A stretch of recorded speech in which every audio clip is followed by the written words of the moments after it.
That wasn't here yesterday. Story 1.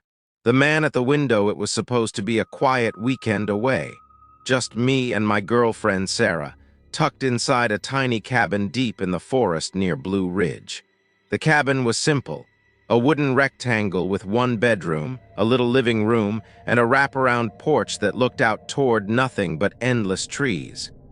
We had come to escape the noise of the city, to get some peace and maybe hike a few trails, but almost immediately something about the forest felt wrong. It wasn't the silence. Silence is what we had expected, but the way the silence pressed against the cabin, heavy, like it was waiting for us to notice something we shouldn't. The first night we lit a small fire in the cabin's fireplace, played a card game, and laughed about how remote we were. Our cell phones had no signal, and the landline inside was dead. The caretaker had warned us about that, said storms had knocked out the line months ago, and no one had come to fix it. It didn't matter, we told ourselves, because isolation was what we wanted. That night, though, as we were getting ready for bed, I heard something outside. Just a crunch of leaves, faint but distinct. Sarah froze when she heard it too. We waited, listening, but then it was quiet again. Around 2 in the morning, I woke up suddenly with the feeling that someone was staring at me. My eyes adjusted to the faint moonlight coming through the thin curtain, and that's when I saw it. A face, pressed against the glass of the bedroom window. I couldn't move at first. I just stared, my heart beating like it was going to burst. The face wasn't lit by anything but the moonlight, and I could barely make out the features, but I saw the shape of a man's head, pale, eyes wide and unblinking. I whispered Sarah's name, shaking her awake, and when she looked toward the window, she screamed. The face vanished. I grabbed the flashlight from the nightstand and rushed to the door, but when I threw it open, there was nothing. Just trees and shadows and the sound of my own breathing. I shined the light everywhere, but I didn't see a man, no footprints in the dirt, nothing. We stayed awake the rest of the night, every creak of the wood making us jump. The next morning we packed to leave, but when I walked to the car, I noticed something in the mud by the driver's door. A single, deep footprint, barefoot. Large, whoever he was, he hadn't just passed by. He had been circling the cabin. Watching. Story 2. The screams beneath the floorboards. This happened when I was 16. My uncle owned a hunting cabin in northern Michigan, and every fall he invited me up for a weekend. The cabin was old, built in the 50s, and it always smelled like damp wood and smoke from the fireplace. I liked going there because it meant time away from my parents, and the woods had a kind of beauty that was peaceful during the day, though at night it became another world entirely. One evening after dinner, while my uncle sharpened his knives and I read a book by lantern light, we both heard something. A muffled sound, faint, coming from below the cabin. It almost sounded like someone crying. My uncle brushed it off at first, said the wind sometimes echoed strangely in the crawl space, but the sound grew louder. It wasn't the wind. It was a voice.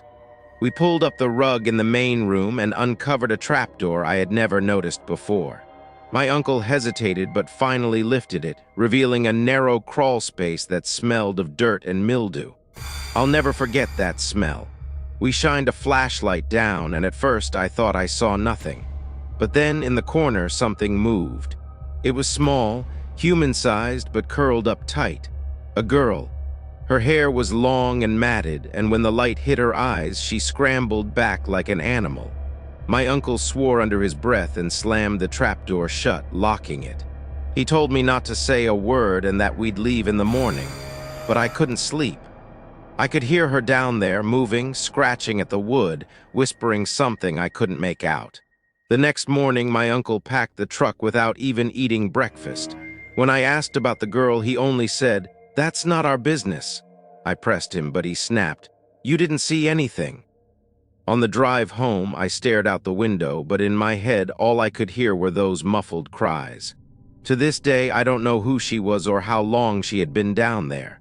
But sometimes at night, when it's quiet, I swear I can still hear those faint whispers, just like under the cabin floor. Story 3. The cabin that wasn't supposed to exist when I was in college, a few friends, and I decided to go camping in Oregon. We planned to stay in tents, but when we got there, it started raining so hard that we scrambled for shelter. After an hour of hiking, soaked and miserable, we stumbled across something strange. It was a cabin.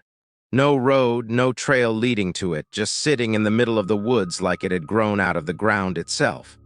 It looked abandoned, but the door wasn't locked, and inside there was furniture, canned food, even a lantern with fuel. It was a miracle, we thought, dry beds and a roof. We lit the lantern, warmed ourselves, and joked about how lucky we were. But as the night went on, it became clear something was off. The food in the cans wasn't expired. The blankets didn't smell like mildew. On the mantel above the fireplace, there were photographs in dusty frames. Families, different families, all smiling in front of the same cabin. Around midnight, I woke to footsteps on the porch. I figured one of my friends had gone outside, but when I checked, everyone was still inside, sleeping. The footsteps circled the cabin slowly. Then they stopped and I heard the front door creak. Someone tried the handle. I held my breath as the door rattled softly, like whoever was out there didn't want to wake us but wanted in badly. Then silence. I waited, heart pounding, until I finally dozed off. In the morning, when the rain had cleared, we left without a word. But before I stepped off the porch, I noticed something carved into the wood near the doorframe. Dozens of names, scratched deep. I recognized some from the photographs inside. I looked for the cabin again years later on a hiking trip, but I never found it. No map shows it. No one I've spoken to has ever heard of it. But I swear it was there, waiting. Story 4. The thing in the walls 2 years ago, I rented a cabin through a popular vacation website. It was cheap and in a beautiful spot in West Virginia, surrounded by thick forest. I went alone, wanting some time to write and clear my head. The cabin was small but cozy, with a wood stove, a bed, and a single window that looked out toward the trees. The first night I noticed scratching, faint like mice in the walls. I ignored it, but as the hours passed, it grew louder. Scraping, dragging like fingernails on wood. At one point, it sounded like something crawling between the walls, moving from one end of the cabin to the other. I didn't sleep much. By the second night, it got worse. The noises came not only from the walls, but from under the floor above the ceiling. At 2 in the morning, I heard something that froze me completely. A voice, whispering my name. I grabbed my flashlight, opened the door, and ran out into the cold night. I stood on the porch, shaking, but the forest was dead silent. When I went back inside, I saw something that made my stomach drop. On the wall above the bed, where the wood paneling was old and cracked, letters had been scratched into the surface. Fresh, sharp, "Welcome back." I didn't stay another night. I left everything, even my bag, and drove until the sun came up. When I reported it to the rental site, they told me the listing had been removed. When I asked why, they said the cabin hadn't been active for years. No one had listed it.